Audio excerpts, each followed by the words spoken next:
السلام علیکم لسنرز۔ آج جو میں ناول ریڈ کرنے جا رہی ہوں وہ ہے میرے رہنما، جو کہ تحریر ہے نور راجپوت کی، اور میں ان کا بہت شکریہ ادا کرتی ہوں کہ انہوں نے مجھے اپنے ناولز ریڈ کرنے کی پرمیشن دی۔ یہ ایک سوشل رومانٹک ناول ہے جو کہ ملٹیپل کپل بیسڈ ہے۔ اس کے علاوہ اس کے اندر ہمیں فرینڈشپ، ریونج، مس انڈرسٹینڈنگ اور اس طرح کے بہت سارے ٹاپک دیکھنے کو ملیں گے۔ ناول شروع کرنے سے پہلے میری آپ سب سے ریکویسٹ ہے کہ اگر آپ نے ابھی تک چینل کو سبسکرائب نہیں کیا تو پلیز چینل کو سبسکرائب ضرور کریں اور ساتھ ہی بیل آئیکن کو بھی پریس کریں تاکہ آپ کو مزید اس طرح کے ناول سننے کو ملتے رہے۔ چلیے شروع کرتے ہیں۔ قسط نمبر 1۔ میرے رہنما تو ہے کہاں، میرے رہنما تو ہے کہاں؟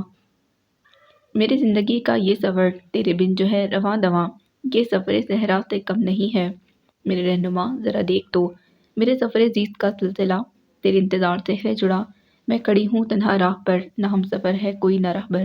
میرے رہنما تو ہے کہاں، میرے رہنما تو ہے کہاں؟ رم نور۔ اس نے ڈائری بند کر کے بیڈ کے ساتھ میز پر رکھی اور خود اسی جگہ پر اپنے بستر پر لیٹ گئی جہاں وہ کچھ دیر پہلے بیٹھی ڈائری لکھ رہی تھی۔ دسمبر کا مہینہ شروع ہو چکا تھا اور سردی کی شدت میں آہستہ آہستہ اضافہ ہوتا جا رہا تھا۔ ٹھنڈی ٹھنڈی ہوا چل رہی تھی اور پورا آسمان سیاہ بادلوں سے چھپ گیا تھا جس نے رات کو اور بھی زیادہ سیاہ بنا دیا تھا۔ بادلوں کے گرجنے کی آواز سے اس نے آنکھیں کھولی۔ لگتا ہے آج موسم کچھ زیادہ ہی خراب ہونے والا ہے، پاس بیٹھی شیزا نے کہا۔ اسی وقت کمرے کا دروازہ کھلا اور حور عین اندر آئی۔ دروازہ جلدی سے بند کر دیا۔ بارش شروع ہو گئی ہے، حور عین نے کانپتے کہا۔ اف، بارش؟ حرم نے اکتا کر سوچا۔ دعا کرو بارش صبح 10 بجے تک ہوتی رہے تاکہ کالج سے ہماری چھٹی ہو جائے، حور عین نے بستر میں لیٹتے کہا۔ اللہ کرے ایسا ہی ہو، شیزا نے بھی اس کی ہاں میں ہاں ملائی۔ بے فکر رہو تم لوگوں کو کالج وین پھر بھی لینے آ جائے گی، حرم نے جو کب سے ان کی باتیں سن رہی تھی لیٹے لیٹے جواب دیا۔ ہاں یہ تو سچ ہے، ویسے کبھی تو خوش ہو لینے دیا کرو۔ شیزا کا منہ بن گیا، اسے پڑھائی کا کام عذاب سے کم نہیں لگتا تھا۔ مجھے جلدی صبح مت اٹھانا، صبح بارش ہو رہی ہوگی، مجھے مدرسے نہیں جانا۔ یہ جیا تھی جو بستر میں دبکی پڑی تھی، جسے مدرسے جاتے موت پڑتی تھی۔ تمہیں بڑا پتہ ہے کہ صبح تک بارش ہوتی رہے گی یا نہیں؟ ارین نے اسے ڈپٹا۔ جی مجھے سب پتہ ہے، جیا چہکی تھی۔ چپ کر جاؤ تم دونوں، چھٹی کرنے کا تو بہانہ چاہیے تم لوگوں کو، حرم نے ان دونوں کو ڈانٹا۔ اسے سردیوں کی بارش، وہ بھی رات کے وقت، بالکل بھی پسند نہیں تھی۔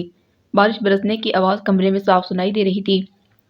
ایک تو یہ بارش اور لائٹ بھی چلی گئی اوپر سے، وہ بڑبڑا رہی تھی۔ یہ پاکستان ہے پیاری، یہاں آسمان پر بادلوں کے چھانے سے پہلے ہی لائٹ کا انتقال ہو جاتا ہے۔ میں تو لگی ہوں سونے، ارین نے مسکراتے کہا اور سونے کے لیے آنکھیں بند کی۔ ایمرجنسی لائٹ آن کرو اور اپنی کتابیں اٹھا کر جو ٹاپک رہتا ہے وہ صبح کروا دوں گی، تمہیں اب بالکل بھی دل نہیں ہے، حرم نے کمبل اوڑھتے کہا۔ ٹھیک ہے، شیزا نے ہاں میں سر ہلا دیا۔ یہ الگ بات تھی کہ اس کا دل بلیوں چل رہا تھا۔ بارش تیز ہو چکی تھی، وہ جلد از جلد سونا چاہتی تھی مگر نیند آنکھوں سے کوسوں دور تھی، اس لیے وہ دوبارہ اٹھی، ڈائری نکالی اور اپنے لکھے گئے لفظوں کو دوبارہ پڑھا۔ جس شدت سے اس نے الفاظ لکھے تھے، آنسو بن کر اس کی آنکھوں سے نکلنے کو بے تاب تھے۔ اس نے جلدی سے ڈائری بند کی اور واپس اسے اس کی جگہ پر رکھ دیا۔ وہ نہیں چاہتی تھی کہ ایک بھی آنسو اس کی آنکھ سے باہر نکلے اور بے مول ہو جائے۔ میرے رہنما کہاں ہو تم؟ وہ سونے کے لیے لیٹ گئی۔ بارش میں بھیگی رات آہستہ آہستہ گزر رہی تھی۔ روم اٹلی کا دارالحکومت۔ تیرے ساتھ چلے تو احساس ہوا، ساتھ چلنے والا ہم سفر نہیں ہوتا۔ رکو رکو، کیا ہوا؟ ساتھ چلنے والے نے بیزاری سے پوچھا۔ وہ دیکھو، زی نے آئس کریم کی طرف اشارہ کیا۔ واٹ، تمہارا دماغ خراب ہے کیا؟ اتنی ٹھنڈ میں آئس کریم کون کھاتا ہے؟ وہ غصے سے پوچھ رہا تھا۔ زی کھاتی ہے نا؟ ویٹ فار 2 منٹس، میں ابھی آئی، زی نے بے فکری سے جواب دیا اور آئس کریم بار کی طرف بھاگی۔ وہ اسے پکارتا ہی رہ گیا جبکہ وہ ہواؤں میں اڑتی آئس کریم بار کے قریب پہنچ چکی تھی۔ اسے اس کے پاس انتظار کرنے کے علاوہ اور کوئی راستہ بھی نہیں تھا۔ آج تو روم بھی غضب کی سردی تھی۔ اس نے اپنے کوٹ کے کالر سیدھے کر لیے اور ہاتھوں کو ایک دوسرے سے رگڑتے آسمان کی طرف دیکھا۔ رات کے اندھیرے میں آسمان کچھ اور بھی سیاہ نظر آ رہا تھا، چاند اور تارے سیاہ بادلوں میں چھپ گئے تھے۔ میں آ گئی، زی نے ہانپتے ہوئے کہا۔ وہ بھاگی ہوئی واپس آئی تھی۔ اس نے غور سے زی کو دیکھا، سیاہ جینس پر بھوری شرٹ پہنے ہوئے۔ جینس نئے فیشن کے مطابق گھٹنوں سے پٹی ہوئی تھی، بھورے بال جو پونی ٹیل میں باہر نکلے ہوئے تھے اور ہوا چلنے کے باعث بار بار چہرے کو چھو رہے تھے۔ ناک ٹھنڈ سے سرخ ہو گئی تھی، نیلی نیلی آنکھوں سے پانی نکلنا شروع ہو گیا تھا۔ اور وہ اتنی ہی لاپرواہی سے آئس کریم کھا رہی تھی۔ اور زی ہی کیا جو فکر کر لے، اس کے پاس کوٹ تو کیا سویٹر بھی نہیں تھا پہننے کے لیے۔ کتنی عجیب تھی وہ، اور بہت خوبصورت بھی، ویسٹرن بیوٹی۔ لوگ اسے دیکھنے کے لیے رکتے تھے، پھر مڑتے تھے اور پھر پتھر کے ہو جاتے تھے۔ اب چلیں یا ادھر ہی کھڑے رہنے کا ارادہ ہے؟ زی نے ہاتھ ہلا کر پوچھا۔ ہاں چلو، اس نے سر جھٹکتے کہا اور چلنا شروع کر دیا۔ تمہیں پتہ ہے رات کو اتنی ٹھنڈ میں آئس کریم کھانے کا اپنا ہی مزہ ہے۔ انسان اندر تک ٹھنڈا ہو جاتا ہے اور ایسا لگتا ہے جیسے ہم ہواؤں میں اڑ رہے ہوں۔ وہ چپ بھی نہیں رہ سکتی تھی، تبھی بولے جا رہی تھی۔ یہ جانے بنا ہی کہ ساتھ چلنے والا سن بھی رہا تھا یا نہیں؟ تم بھی کھا کر دیکھو اور پھر ہواؤں میں اڑنے کا مزہ لو، زی نے مسکراتے مشورہ دیا اور آئس کریم کونس کی جانب بڑھا دی۔ نہیں، مجھے زمین پر ہی رہنا ہے، وہ پھر غصے سے بولا۔ گاڑی کو بھی آج ہی خراب ہونا تھا، اس راستے پر تو کوئی لفٹ بھی نہیں ملتی، وہ زیر لب بڑبڑا رہا تھا۔ ہم گھر پہنچ جائیں گے، زی نے سکون سے جواب دیا۔ وہ ایسی ہی ہر قسم کے حالات میں پرسکون رہنے والی، اپنی دنیا میں گم ایک شوخ اور چنچل سی لڑکی۔ چپ کر کے چلو زی، اب مجھے تمہاری آواز نہ آئے، سمجھ آئی؟ وہ جیسے گرجا تھا، زی کے بے تکے بولنے پر اسے ہمیشہ ہی کوفت ہوتی تھی۔ اوکے، زی نے لاپرواہی سے شانے اچکائے۔ اب وہ لوگ پیدل چلتے چلتے کافی آگے نکل آئے تھے۔ رکو رکو، زی نے ایک بار پھر اسے بازو سے پکڑ کر روکا۔ اب کیا ہوا؟ اس نے پھر پوچھا۔ زی نے فٹ پاتھ پر بیٹھتے ہوئے شخص کی طرف اشارہ کیا۔ لمبے لمبے الجھے بال، پھٹے پرانے کپڑے، گلے میں منکے، وہ آنکھیں بند کیے دیوار سے ٹیک لگائے بیٹھا تھا۔ اف، یقین نہیں آتا کہ روم جیسے شہر میں بھی ایسے فقیر لوگ پائے جاتے ہیں، وہ کتنی نفرت سے بول رہا تھا۔ وہ درویش ہے نا، آنی کہتی ہیں ایسے لوگ گاڈ کے بہت قریب ہوتے ہیں، مجھے اس سے بات کرنی ہے، زی نے پرتجسس لہجے میں کہا۔ واٹ نان سینس، یہ سب بکواس ہے، ایسا کچھ نہیں ہوتا، وہ بھلا کب ماننے والا تھا؟ تم رکو، میں ابھی آئی۔ اور پھر وہ بھی کب رکنے والی تھی، چلتے ہوئے اس کے پاس آئی۔ زی کو اب سمجھ نہیں آ رہی تھی کہ کیا بات کرے۔ بابا جی، زی نے اسے پکارا، میں جانتی ہوں آپ گاڈ کے نیک انسان ہیں، مجھے آپ سے کچھ پوچھنا، کیا آپ مجھے سن سکتے ہیں؟ درویش نے کوئی جواب نہیں دیا۔ زی چند سیکنڈ کھڑی رہی اور پھر واپس جانے کے لیے مڑی، تبھی اسے آواز آئی، ہم سفر یا رہنما؟ وہ ایک دم پلٹی اور دیکھا کہ درویش اسی طرح آنکھیں بند کیے بیٹھا تھا۔ جی میں سمجھی نہیں، وہ ہگلائی۔ ہم سفر یا رہنما؟ درویش نے دوبارہ پوچھا، اس کے لہجے میں سختی تھی۔ وہ میں چاہتی ہوں کہ جو اس وقت میرا ہم سفر ہے وہ ہمیشہ کے لیے میرا ہم سفر بن جائے، زی نے ڈرتے ڈرتے جواب دیا اور دور کھڑے ہوئے شخص کی طرف دیکھا۔ جا کر رہنما مانگ، اسے ڈھونڈ، وہ تجھے اس راستے پر لے جائے گا جس پر تیرا ہم سفر کھڑا ہے۔ جا چلی جا، جا مانگ اسے، جا کر جا رہنما ڈھونڈ، نہیں تو تڑپتی رہے گی، بھٹکتی رہے گی، کبھی نہیں ملے گا تیرا ہم سفر تجھے۔ جا چلی جا، جا کر رہنما مانگ۔ درویش اتنی زور سے چلایا کہ زی ڈر کر 2 قدم پیچھے ہو گئی۔ ملنگ نے دور کھڑے شخص کی طرف دیکھ کر کہا اور آنکھیں دوبارہ بند کر لیں۔ اس کی آنکھوں میں عجیب سا تاثر تھا۔ وہ جلدی سے پلٹی اور چلتی ہوئی اس کے پاس آ گئی۔ کیا کہہ رہا تھا وہ؟ یقین نہیں آتا کہ تم ایسی باتوں اور چیزوں کو مانتی ہو۔ پتہ ہے زی، میری لائف میں ایسی باتوں کی کوئی جگہ نہیں، وہ چلتے ہوئے کہہ رہا تھا جبکہ زی ابھی تک اسی ملنگ کی باتوں میں الجھی ہوئی تھی۔ جلد آ رہی ہے وہ مشرق سے، تیری دنیا بدلنے کے لیے، رومانچا۔ پتہ نہیں الفاظ تھے یا کچھ اور، وہ دونوں کرنٹ کھا کر پلٹے تھے، مگر وہ ملنگ غائب تھا۔ رات کی خاموشی سائیں سائیں کر رہی تھی، راستہ سنسان تھا، برف باری شروع ہو چکی تھی۔ تم نے میرا نام کیوں بتایا اسے؟ وہ زی پر دھاڑا تھا، روم کی سڑکوں پر اس کی آواز گونج کر رہ گئی تھی۔ میں نے کب بتایا؟ وہ حیران ہوئی۔ اب ڈرامے بند کرو، جلدی چلو، گھر آنے ہی والا ہے۔ اور کیا کہا اس نے کہ مشرق سے کوئی آنے والا ہے؟ اس نے کہکا لگایا۔ مشرق سے تو سورج نکلتا ہے، کوئی انسان نہیں آتا۔ وہ بے طرح ہنس رہا تھا۔ میری مرضی کے بنا تو کوئی مجھ سے بات بھی نہیں کر سکتا، دنیا بدلنا تو بہت دور کی بات ہے، مغرور شہزادے نے فخر سے کہا۔ اب جلدی چلو، زی نے اسے ستائش سے دیکھا اور چلنا شروع کر دیا۔ اندھیری رات کی خاموشی نے مغرور شہزادے کے غرور اور نادانی پر بڑی زور سے کہکا لگایا تھا۔ ہواؤں نے منادی کرا دی کہ مغرور شہزادے کے کہے گئے لفظوں کو وقت کے پنوں پر لکھ دیا جائے، کیونکہ بہت جلد اسے اپنے کہے گئے لفظوں کو بدلنا تھا۔ وہ چلتے جا رہے تھے برف کے بنے قالین پر۔ سفید برف سفید پنوں میں ڈھل گئی، رات کی سیاہی نے قلم کا کام کیا، وقت کے کرداروں کے نام لکھنے شروع کیے، کیونکہ روم کی سڑکوں پر بکھری محبت کی ایک داستان کا آغاز ہو چکا تھا۔ میں اس کی ذات کا حصہ نہیں بن سکتا، اور جدا اس سے میری ذات بھی نہیں ہوتی۔ تو ڈاکٹر فرحاد علی آغا، آپ کے کہنے کا مطلب ہے کہ ایک لڑکی پچھلے 6 ماہ سے آپ کو تنگ کر رہی ہے؟ ڈاکٹر سمیع نے مسکراہٹ چھپاتے ہوئے اپنے سامنے بیٹھے فرحاد سے پوچھا۔ جی، فرحاد نے سنجیدہ لہجے میں جواب دیا۔ ہا ہا ہا، ڈاکٹر سمیع نے کہکا لگایا۔ بھائی آپ مذاق مت اڑائیں میرا، فرحاد نے خفگی سے کہا۔ ارے بھائی میں اس بات پر پریشان اور حیران ہوں کہ کوئی لڑکی ڈاکٹر فرحاد علی آقا کو ڈسٹرب کرے اور وہ ڈسٹرب ہو جائے، یقین نہیں ہوتا۔ ویسے بات تو مزے کی ہے، چلو کوئی تو آپ جناب کو تنگ کرنے والی ہے۔ ڈاکٹر سمیع نے مسکراہٹ چھپاتے اپنے کہکے کی وضاحت دی۔ نہیں بھائی وہ مجھے تنگ نہیں کرتی، بس اسے دیکھ کر میں ڈسٹرب ہو جاتا ہوں۔ فرحاد کے وجہ چہرے پر پریشانی تھی، اب ڈاکٹر سمیع کو سیریس ہونا پڑا۔ اچھا تو بتاؤ کہاں دیکھا تم نے اسے، کہاں ملے اسے، کون ہے، کیسی ہے، کہاں رہتی ہے، نام پتہ بتاؤ، ہم ابھی مل کر پوچھ لیتے ہیں اس سے۔ پتہ نہیں، میں نہیں جانتا، فرحاد نے آہستہ سے جواب دیا۔ کیا یہ کیا بات ہوئی؟ فرحاد صاف صاف بتاؤ مجھے بات کیا ہے، کیوں اتنے پریشان ہو؟ ڈاکٹر سمیع فکر مندی سے پوچھ رہا تھا۔ وہ خواب میں آتی ہے میرے۔ کچھ پل کی خاموشی کے بعد فرحاد نے بولنا شروع کیا۔ سیاہ چادر میں لپٹی اسے دیکھ نہیں پاتا میں، وہ درد میں ہے، مجھے محسوس ہوتا ہے، وہ ہمیشہ فاصلے پر کھڑی ہوتی ہے مجھ سے، اس تک پہنچ نہیں پاتا، وہ تکلیف میں ہے، ایسی تکلیف جسے میں دور کر سکتا ہوں، میں ایسا محسوس کرتا ہوں جیسے وہ مجھے پکار رہی ہے۔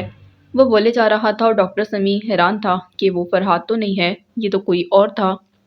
میں سوتا ہوں تو نیند سے اٹھ جاتا ہوں، ایسا لگتا ہے جیسے وہ آس پاس تھی، کچھ کہتی بھی نہیں، میں بہت پریشان ہوں، سمیع بھائی میری مدد کریں۔ فرحاد اب سامنے کمرے کی کھڑکی میں جا کر کھڑا ہو گیا تھا، سٹی ہاسپٹل کے کمرے سے پورا اسلام آباد دھند میں لپٹا نظر آ رہا تھا۔ تو یہ بات ہے، ڈاکٹر سمیع نے گہرا سانس لیا۔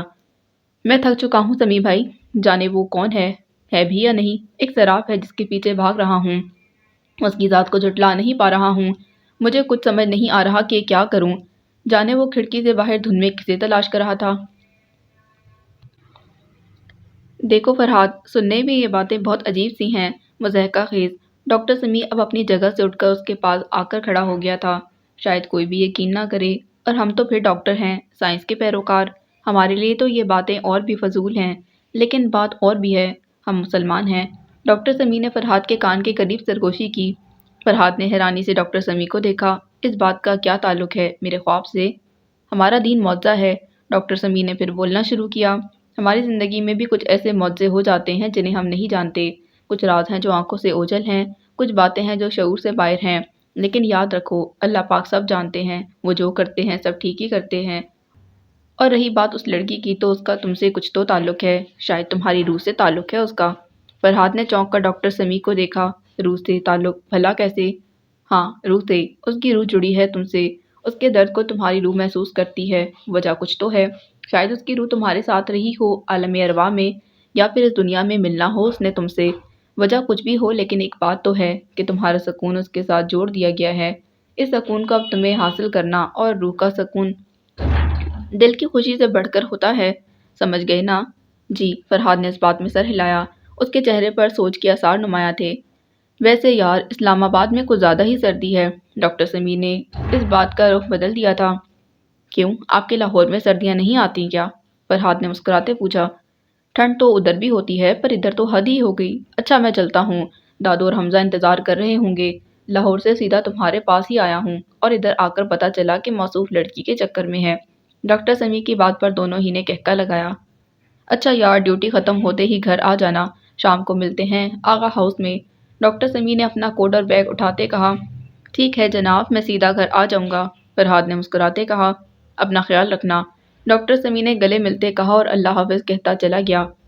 فرحاد وہیں کھڑا تھا، سوچوں کا ایک لامتناہی سلسلہ اس کے سامنے تھا، وہ تصور میں اس سے مخاطب ہوا۔ کب ملو گی مجھ سے؟ کب آؤ گی میرے سامنے؟ کب کرو گی میری روح کو مکمل؟ میرا سکون مجھے واپس کر دو۔ اس نے ہاسپٹل کے گیٹ سے ڈاکٹر سمیع کی گاڑی باہر نکلتے دیکھی، اور خود بھی ایک گہرا سانس لے کر اپنے وارڈ کی طرف چلا گیا جہاں اس کی ڈیوٹی تھی۔ حرم، صابرہ خاتون نے اسے آواز دی۔ جی امی، یہاں کیوں کھڑی ہو؟ اندر آ جاؤ، ٹھنڈ ہے باہر۔ وہ حرم کو بلاتے اندر چلی گئی تھی۔ آ رہی ہوں تھوڑی دیر تک، حرم نے ادھر ہی کھڑے کھڑے جواب دیا۔ شام ہونے کی وجہ سے سردی کی شدت میں اضافہ ہو رہا تھا، پرندوں نے اپنے اپنے گھونسلوں کا رخ کیا۔ وہ وہیں کھڑی تھی، کسی غیر مرئی نکتے پر سوچتے ہوئے، اس کی آنکھیں صحن میں رکھے گملوں پر تھیں، جبکہ ذہن کہیں اور۔ پھر آہستہ آہستہ اس کی آنکھیں جلنے لگیں، پلکیں بھیگنے لگیں، ڈھلتی شام میں گرل سے ٹیک لگائے سیاہ شال کو اپنے گرد لپیٹے وہ اداسیوں کی ظاہرہ لگ رہی تھی۔ کب آؤ گے تم؟ آخر کب؟ مجھے یقین تو ہے، پر میں ڈر جاتی ہوں میرے رہنما کہ کہیں امید دم نہ توڑ دے، میری آنکھیں انتظار کرتے کرتے تھک نہ جائیں۔ کیا تم سکون میں ہو؟ میں اذیت میں ہوں، کیا تم محسوس کر سکتے ہو؟ پلیز محسوس کر کے تو دیکھو، ایک بار، صرف ایک بار۔ اس کا دل کسی کو پکار رہا تھا۔ حرم اب کی بار شزا نے پکارا تو وہ چونک کر خیالوں سے باہر آئی۔ کیا کر رہی ہو یہاں؟ شزا نے پوچھا۔ کچھ نہیں، ایسے ہی، اندر دم گھٹ رہا تھا۔ وہ آنکھوں میں آئے پانی کو واپس اندر اتار گئی۔ کمال کا فن تھا یہ بھی۔ اچھا، جس لڑکی کو دنیا میں سب سے زیادہ ٹھنڈ لگتی ہے وہ کہہ رہی ہے کہ اس کا دم گھٹ رہا ہے، وہ بھی اتنی ٹھنڈ میں؟ جھوٹ تھوڑا زیادہ نہیں ہو گیا حرم؟ اچھا بتاؤ، کس کو سوچ رہی تھی؟ شزا نے دلچسپی سے پوچھا۔ ارے نہیں تو، حرم زبردستی مسکرائی۔ ٹیسٹ ہو گیا تیار تمہارا؟ بہت تیز ہو تم حرم، بات بدل دی نا تم نے، شزا نے خفگی سے کہا۔ اچھا، مجھے نہیں پتا، حرم ہنس رہی تھی۔ ہنستی رہا کرو، بہت پیاری لگتی ہو، شزا نے مسکراتے کہا۔ اور حرین اور ثنا کیا کر رہی ہیں؟ حرین حرم کی چھوٹی بہن جبکہ ثنا شزا کی بڑی بہن تھی۔ کرنا کیا ہے، ڈرامہ لگا ہوا ہے، آؤ اندر تمہیں ایک خوشخبری سناؤں، شزا نے اندر جاتے کہا۔ ارے رکو تو، کیسی خوشخبری؟ حرم پیچھے لپکی۔ آؤ تو اندر بتاتی ہوں۔ شام رات میں بدلنے کو بے چین تھی جبکہ گملوں میں رکھے پودے ویسے ہی پرسکون تھے۔ آنی، ایک بات پوچھوں، مائنڈ تو نہیں کریں گی نا؟ زی نے چائے بناتی آنی سے پوچھا اور خود کچن کے دروازے میں ہی کھڑی رہی۔ پہلے یہ بتاؤ، رومان اٹھا کہ نہیں؟ آنی نے الٹا سوال کیا۔ جی اٹھ گیا ہے، تیار ہو رہا ہے۔ اب پوچھو کیا پوچھنا ہے، آنی نے چائے کپ میں ڈالتے کہا۔ سچ سچ بتائیں نا آپ، زی نے امید سے آنی کی طرف دیکھتے ہوئے پوچھا۔ تم کچھ پوچھو گے تو ہی میں کچھ بتاؤں گی نا۔ ہٹو راستے سے۔ اب آنی ناشتہ میز پر لگا رہی تھی۔ آنی، رہنما کون سی مارکیٹ سے ملے گا؟ زی نے ہمت جمع کی اور ڈرتے ڈرتے پوچھ لیا۔ ہا ہا ہا، سیڑھیوں پر کھڑے رومان کہکا پورے گھر میں گونج گیا۔ غالباً اس نے زی کا سوال سن لیا تھا۔ زی نے پہلے رومان کو دیکھا اور پھر آنی کی طرف جو کچن کے دروازے میں کھڑی مسکرا رہی تھی۔ کیا ہوا، تم لوگ ہنس کیوں رہے ہو؟ میں نے کچھ غلط پوچھ لیا کیا؟ زی روحانسی ہو گئی۔ تم جتنی شکل سے بیوقوف لگتی ہو نا، دراصل اس سے بھی زیادہ بیوقوف ہو، رومان نے سیڑھیوں اترتے کہا۔ بڑی آئی، اردو سیکھنے والی۔ اب وہ کرسی پر بیٹھ کر اس کا مذاق اڑا رہا تھا۔ آنی سے بولیں کہ چپ کر جائے، زی نے اکتا کر کہا۔ بس کرو رومان، آنی نے اسے کچن میں ہی سے ہی ڈانٹ دیا۔ اوکے اوکے، پھر اسے بول دیں کہ ایسے بیوقوفانہ سوال مت کیا کرے۔ وہ خود ناشتہ کرنے لگ گیا تھا۔ ایسا بھی کیا غلط پوچھ لیا میں نے؟ اگر آپ لوگوں کو نہیں پتا تو نہ بتائیں، وہ غصے میں کہہ رہی تھی۔ اوکے آنی، ہم چلتے ہیں، رومان نے چائے کا کپ میز پر رکھا اور اٹھتے ہوئے کہا۔ پر میں نے تو ابھی ناشتہ نہیں کیا، زی نے احتجاج کیا۔ جو ٹائم تم نے فضول بولنے میں ضائع کیا ہے، اس ٹائم میں ناشتہ کر لیتی۔ میں گاڑی میں تمہارا انتظار کر رہا ہوں، اگر 1 منٹ سے 1 سیکنڈ بھی اوپر ہوا تو میں چلا جاؤں گا۔ رومان نے گاڑی کی چابی اور اپنا بیگ اٹھایا اور بگڑے شہزادے کی طرح حکم دیتا چلا گیا۔ اوہ شٹ، زی نے جلدی جلدی ٹھنڈی ہو چکی چائے پی، اپنا بیگ اٹھایا اور باہر کی طرف بھاگی۔ وہ جانتی تھی وہ جو کہتا ہے وہ کرتا بھی ہے۔ زی، اپنا کوٹ لے لینا، بہت ٹھنڈ ہے باہر، اسے آنی کی آواز آئی۔ وہ رکی، پلٹی، کوٹ اٹھایا اور پھر دوبارہ باہر کی طرف بھاگی۔ باہر واقعی بہت ٹھنڈ تھی، ہر چیز سفید برف سے چھپی نظر آ رہی تھی۔ لوگ اپنے گھروں کے آگے سے برف ہٹا کر گاڑی نکالنے کا راستہ بنا رہے تھے۔ تم ہر بار ایسے کیوں کرتے ہو؟ زی نے گاڑی میں بیٹھ کر گاڑی کا دروازہ بند کرتے پوچھا۔ میں نے کیا کیا؟ رومان نے لاپرواہی سے پوچھا۔ کچھ نہیں، زی نے کہا اور شیشے سے باہر دیکھنے لگ گئی جبکہ وہ مزے سے ڈرائیونگ کر رہا تھا۔ تم کب سمجھو گے؟ کب رومان، تم اتنے بے پرواہ کیوں ہو؟ زی نے آنکھوں سے باہر تیزی سے گرتے نظاروں کو دیکھتے سوچا۔ وہ ہی تو سارے جہاں سے عزیز ہے مجھ کو، وہ ایک شخص جو بے حس ہے، پتھروں کی طرح۔ آغا ہاؤس میں آج کافی رونق لگی تھی۔ ڈاکٹر سمیع اور حمزہ ادھر ہی آئے ہوئے تھے۔ لاؤنج میں اس وقت آغا جی، سجاد علی آغا، نتاشا بھابھی، عالیہ اور مسز زیبا بیگم جو فرحاد کی ماما تھیں، سب اکٹھے ہوئے تھے جبکہ فرحاد کا انتظار کیا جا رہا تھا۔ اور بھائی ڈاکٹر صاحب، کیسا ہے آپ کا کلینک؟ آغا جی نے ڈاکٹر سمیع سے پوچھا۔ جی بہت اچھا، آپ آئیں کبھی لاہور، آپ کو سیر کراؤں گا، ڈاکٹر سمیع نے آغا جی کی طرف متوجہ ہوتے کہا۔ ارے کہاں، مجھے تو کورٹ سے ہی ٹائم نہیں ملتا، اور اب تو عمر بھی اتنے دور کے سفر کے لیے اجازت نہیں دیتی۔ آغا جی ریٹائرڈ کمشنر ہونے کے ساتھ اب کورٹ میں جج کے فرائض سر انجام دے رہے تھے۔ ارے آغا جی، ابھی سے کہاں، ابھی تو آپ بہت جوان اور ہینڈسم ہیں، آپ کے آگے تو لڑکیاں ہمیں گھاس نہیں ڈالتی۔ حمزہ نے مسکراتے شرارت سے کہا تو وہ ہر وقت مذاق کے موڈ میں رہتا تھا۔ اس کی بات سن کر سبھی ہنسے تھے۔ شرم کرو برخوردار، آپ کے تو بہت پر نکل آئے ہیں۔ آغا جی نے مصنوعی ناراضی سے اسے گھوڑا۔ اور سمی بیٹا، فاریہ اور بچے کیسے ہیں تمہارے؟ زیبا بیگم ڈاکٹر سمی سے پوچھ رہی تھی۔ جی ممانی، اللہ کا شکر ہے سب ٹھیک ہیں۔ ہاں ہاں کیوں نہیں، آپ اور سجاد بھائی دونوں بیوی بچوں والے ٹھیک ٹھاک ہیں۔ کوئی میرا اور فرحات کا کیوں نہیں سوچتا؟ حمزہ نے رونی صورت بنا کر کہا۔ ارے فرحات کو تو کوئی جلدی نہیں ہے، پر لگتا ہے آپ کی پہلے کرنی پڑے گی، نتاشا بھابی نے حمزہ کو چھیڑتے کہا۔ ارے واہ بھابی، آپ تو کمال کرتی ہیں، دل کی بات جان لی آپ نے میری، حمزہ خوش ہوتے ہوئے بولا۔ سبھی اس کی بات پر مسکرائے تھے۔ واؤ، اس کا مطلب کہ ایک اور بھابھی آ جائے گی میری، عالیہ خوش ہوتے بولی۔ ڈاکٹر سمیع اور حمزہ کی کوئی بہن نہیں تھی، جبکہ سجاد اور فرحات کی ایک ہی چھوٹی بہن تھی، عالیہ، جو BBA کر رہی تھی۔ وہ چاروں کی اکلوتی اور لاڈلی بہن تھی۔ ارے عالی، دعا کرو تمہاری یہ بھابھی جلدی سے مجھے مل جائے، حمزہ نے حسرت سے کہا۔ السلام علیکم، فرحات نے لاؤنج میں قدم رکھا۔ وعلیکم السلام، سب نے ایک ساتھ جواب دیا۔ وہ اپنا بیگ صوفے پر رکھتے زیبا بیگم کے پاس بیٹھ گیا۔ زیبا بیگم اپنے بیٹے کو بہت پیار سے دیکھ رہی تھی، جو 2 دن کی ڈیوٹی کے بعد آج گھر آیا تھا۔ تھکا ہوا لگ رہا تھا۔ کیسے ہو برخوردار؟ آغا جی نے پوچھا۔ تھک گیا ہوں، مگر یہاں تو کافی رونق لگی ہوئی ہے، فرحات نے مسکراتے ہوئے جواب دیا۔ جی جی جناب، بس آپ کا انتظار کیا جا رہا تھا، آپ آئیں تو ہم کچھ کھائیں، قسم سے بہت بھوک لگی ہے مجھے، حمزہ نے جلتے ہوئے کہا۔ اوکے میں فریش ہو کر آتا ہوں، اور تم ہمیشہ بھوکے ہی رہنا پکڑ کہیں کے، فرحات نے اٹھتے ہوئے خوشگوار لہجے میں کہا اور سیڑھیاں چڑھتا اپنے کمرے کی طرف چلا گیا۔ ہاں تمہیں تو جیسے بھوک لگتی ہی نہیں، پیچھے سے حمزہ کی آواز آئی۔ دونوں کی نوک جھوک ایسے ہی چلتی رہتی تھی۔ اب بتاؤ بھی کہ کیا خوشخبری ہے؟ حرم نے اکتاتے ہوئے لہجے میں کہا۔ وہ پچھلے 10 منٹوں سے شیزا کی منتیں کر رہی تھی۔ حورین جو کہ رسالہ پڑھ رہی تھی اسے بند کر کے اس کی طرف متوجہ ہو چکی تھی۔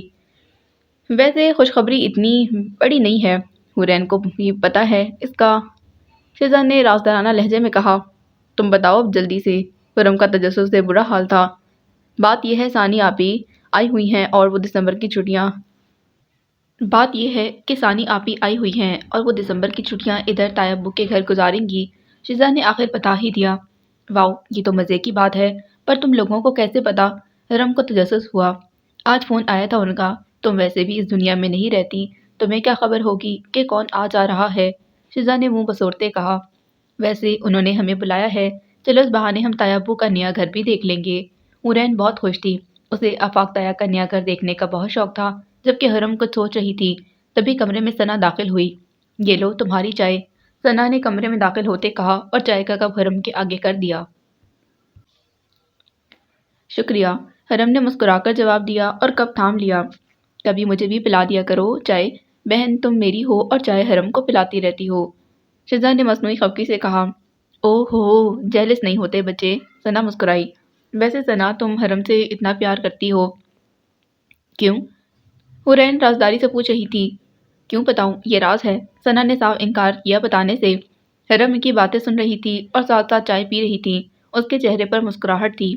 اچھا میں نماز پڑھ لوں عشاء کی، تم لوگ باتیں کرو، حرم نے اٹھتے کہا اور ثنا کو کب واپس کر دیا۔ ویسے کیا ہمیں وہاں جانے کی اجازت مل جائے گی؟ حرم کے جانے کے بعد شیزا نے حورین سے پوچھا۔ پتہ نہیں، میں بھی یہی سوچ رہی ہوں، حورین نے کہا اور اپنا رسالہ دوبارہ اٹھا لیا۔ مجھے بھی سناؤ کہانی، شیزا اس کے پاس ہی لیٹ گئی۔ پہلے میں پڑھ لوں، بعد میں تم پڑھنا، حورین نے منع کر دیا۔ وہ اپنا ناول کا مزہ خراب نہیں کرنا چاہتی تھی۔ بہت ڈیش ہو تم، شیزا نے حورین کے بازو پر تھپڑ مارتے کہا۔ اور تم تو جیسے بہت معصوم ہو، حورین نے الٹا مار کر بدلہ لیا۔ دونوں نے ہنسنا شروع کر دیا۔ اوکے جلدی پڑھو، پھر میں نے بھی پڑھنا ہے۔ اوکے، حورین نے اس بات میں سر ہلا دیا۔ مدر مارگریٹ، آپ سے ملنے کوئی آیا ہے، مس میری نے کمرے کا دروازہ کھولتے کہا۔ مدر مارگریٹ نے، جو بڑی سی میز کے پیچھے کرسی پر بیٹھی پائز پر جھکی ہوئی تھی، چونک کر سر اٹھایا اور سوچا کہ اتنی صبح صبح کون آ سکتا ہے۔ ٹھیک ہے، آپ اسے اندر بھیج دیں۔ مارگریٹ ایک عمر رسیدہ خاتون تھیں جو پچھلے 30 سالوں سے ایک آرفنیج انسٹیٹیوٹ چلا رہی تھیں۔ انسٹیٹیوٹ کافی بڑا تھا، جہاں یتیم بچوں کی پرورش کے ساتھ ان کو تعلیم بھی دی جاتی تھی۔ اسکول کے سارے ٹیچرز اور بچے اسے مدر مارگریٹ ہی پکارتے تھے، جو ان سب کے لیے ماں کا درجہ رکھتی تھی۔ وہ مخصوص قسم کا سیاہ گاؤن پہنے ہوئے تھی، انہیں موٹے شیشوں والا چشمہ لگا ہوا تھا۔ وہ ایک سمجھدار خاتون تھیں۔ ان کے آفس میں میز کے عین پیچھے دیوار پر ایک بڑا سا صلیب کا نشان تھا اور دائیں طرف لکڑی کے شیلف تھے جن میں بہت سی فائلز اور کتابیں ترتیب سے رکھی ہوئی تھیں، جبکہ بائیں طرف دیوار پر ایک بورڈ لگا ہوا تھا جس پر اسکول کے مختلف فنکشنز پر لی گئی بچوں اور ٹیچرز کی تصاویر چسپاں تھیں۔ گڈ مارننگ، اندر والے انسان نے دروازہ کھولتے کہا۔ او زی مائی چائلڈ، آؤ اندر آؤ، and morning to you, mother Margaret نے خوشی سے کہا۔ وہ اندر آ گئی تھی۔ بیٹھو، انہوں نے سامنے رکھی کرسی کی طرف اشارہ کیا۔ کیسی ہو مائی چائلڈ؟ اب وہ پیار سے پوچھ رہی تھی۔ آئی ایم گڈ، زی نے مسکرا کر جواب دیا۔ آج اتنی صبح صبح سب ٹھیک تو ہے نا؟ مدر مارگریٹ تھوڑا پریشان ہوئی۔ جی مدر، سب ٹھیک ہے، بس آپ سے ملنے کو دل کر رہا تھا۔ زی نے اسے اسکول سے پڑھا تھا اور وہ مارگریٹ کی فیورٹ بچوں میں سے تھی۔ اسکول سے جانے کے بعد بھی بچے ان سے ملنے آتے رہتے تھے۔ کافی پیو گی؟ جی بالکل، بہت ٹھنڈ ہے باہر، زی نے جواب دیا۔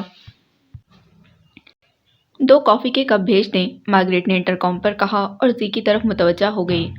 مدر، مجھے آپ سے کچھ پوچھنا ہے، زی نے کہنا شروع کیا۔ Why not? مدر مسکرائیں۔ زی کو سمجھ نہیں آ رہا تھا کہ کیسے بات شروع کرے۔ مارگریٹ جانتی تھی کہ زی کیسے بات شروع کرے گی۔ وہ اپنی کرسی سے اٹھی اور میز سے چند فائلز اٹھا کر شیلف میں رکھنے لگی۔ تم بولو زی، میں سن رہی ہوں، انہوں نے زی کو پرسکون کرتے ہوئے کہا۔ مدر، یہ رہنما کیا ہوتا ہے؟ زی نے آخر پوچھ ہی لیا۔ مارگریٹ کا فائلوں پر سرکتا ہاتھ ایک پل کو رکا۔ انہوں نے پلٹ کر زی کو دیکھا اور مسکرائیں۔ بس اتنی سی بات اور تم اتنا پریشان تھی؟ رہنما کا مطلب ہے ایک استاد، مطلب لیڈر، جو ہمیں گائیڈ کر سکتا ہے، جو ہمیں غلط اور درست میں فرق بتاتا ہے، جو ہمیں درست راستے کی طرف لے کر جاتا ہو، جب ہم بھٹک جائیں تو رہنمائی کرتا ہو، مارگریٹ پیار سے سمجھا رہی تھی۔ مگر یہ تو صرف گاڈ کو ہی پتا ہوتا ہے کہ ہم بھٹک گئے ہیں یا نہیں، کون سا راستہ ہمارے لیے ٹھیک ہے اور کون سا نہیں۔ رہنمائی کرنے کی طاقت تو بس اسی کے پاس ہوتی ہے، تو پھر؟ زی نے الجھتے پوچھا۔ مس میری کافی رکھ کر جا چکی تھی۔ مارگریٹ نے اس کا کپ اس کے آگے کیا۔ بالکل ٹھیک کہا تم نے زی، اتنی طاقت تو صرف اسی کے پاس ہوتی ہے۔ کبھی کبھی وہ خود ہمیں گائیڈ کرتے ہیں اور جب ہم ان کا اشارہ سمجھ نہیں پاتے تو وہ کچھ لوگوں کو چنتے ہیں، کچھ اچھے انسانوں کو ہماری رہنمائی کے لیے، تاکہ ہم بھٹکنے سے بچ جائیں اور سیدھے راستے پر آ جائیں، انہوں نے وضاحت دی۔ تو کیا مجھے اپنا رہنما ڈھونڈنا پڑے گا؟ پتہ نہیں کہاں ہوگا وہ، زی نے کافی پیتے ہوئے سوچا۔ اور کچھ پوچھنا ہے مائی چائلڈ؟ مارگریٹ نے پیار سے پوچھا۔ نہیں شکریہ، زی نے کپ رکھتے کہا۔ ہاں، مگر رہنمائی کرنے والے بہت کم ہوتے ہیں، ورنہ گمراہ کرنے والوں سے تو دنیا بھری پڑی ہے، مارگریٹ نے رازداری سے کہا۔ زی اپنے اکثر سوال اور باتیں مارگریٹ سے ہی کرتی تھی اور اسے ہمیشہ ہی فائدہ ہوتا تھا۔ اب مجھے جانا چاہیے، زی نے اٹھتے کہا۔ آتی رہا کرو my child, God bless you. زی چلتی ہوئی دروازے تک آئی، پھر رکی اور پلٹ کر پوچھا۔ کیا رہنما کوئی بھی ہو سکتا ہے مدر؟ ہاں، کوئی بھی ہو سکتا ہے، مگر ہر کوئی نہیں، مارگریٹ نے مسکرا کر جواب دیا۔ اوکے، زی نے اس بات میں سر ہلایا۔ اس کی نیلی آنکھوں میں ابھی تک الجھن واضح تھی۔ گڈ بائی مارگریٹ، زی نے دروازہ کھولتے کہا اور باہر نکل آئی۔ باہر راہداری میں لکڑی کے فرش پر اس کے ایڑی والے جوتوں کی ٹک ٹک کی آوازیں تک گونجتی رہیں۔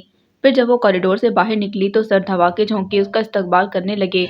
رات بھر برف باری ہوتی رہنے کی وجہ سے پورا انسٹی ٹیوٹ برف سے ڈھکا ہوا تھا۔ ہمیشہ کی طرح کھلے بال، البتہ آج اس نے گھٹنوں تک آتا اوور کوٹ پہنا ہوا تھا۔ اس نے جلدی جلدی مین گیٹ کی طرف قدم بڑھا دیے۔ ٹن ٹن کی آواز متواتر سے گونج رہی تھی اور اس کے قدم رک گئے۔ فوراً نگاہ انسٹی ٹیوٹ کے دائیں طرف بنے چرچ پر گئی۔ مارگریٹ کے آفس کی عمارت درمیان میں تھی، جبکہ ایک طرف اسکول کی عمارت تھی اور دوسری طرف چرچ تھا جہاں روز صبح دعا ہوتی تھی۔